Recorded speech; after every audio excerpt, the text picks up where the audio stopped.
Hello and welcome back. I'm just at my camp here to rebuild, and I thought I'd show you. It was destroyed by the weather, and I've already cleaned up and have gathered some more wood, and I will let you watch as I lay out the logs, which I've cleaned up, and later on I'm going to discuss about the Kabbalah and the Celtic tree of life. So stay tuned and I'll discuss more about that.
Well, I'm going to take you through what I've just created here in a moment. Let's see.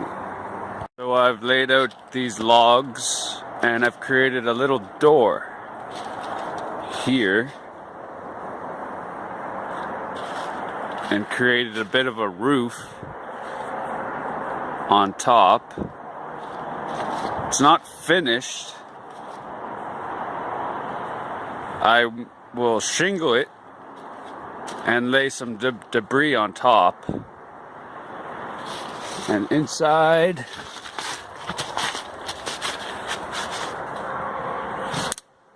you would have room where the door is and shelter from the rain above. And this is going to be a nice spot once I sweep up in here, lay down a ground sheet and shingle and put debris around the leaves with the dead leaves and everything. But I'm not going to do that now, but I will take you through it as it's done. So now the Kabbalah and the Celtic Tree of Life. The Celtic Tree of Life is an ancient tree which stems from planet Earth to the highest peaks of the other worlds. There's the underworld, the middle world, and the upper world. I have a chart which explains the 9 other worlds which can be traversed through the 9 separate gates, guarded by 9 separate gatekeepers. There's Midgard, which is our world of human beings, Asgard, which has the Aesir gods, and Vanaheim, which is the Vanir gods. The gods choose to traverse each world to learn and understand the lessons on each plane. Svartalfheim, the Dark Elves, I hear can be reached on the darkest depths of underground caves on Earth.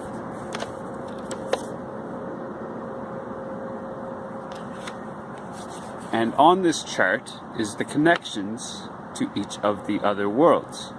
At the root of the tree is life, destiny, and wisdom. I myself would love to traverse each of these other worlds to learn the lessons that they teach. So that is all. I hope you enjoyed this video, and I will make more, and I hope that you watch them as well. Thank you.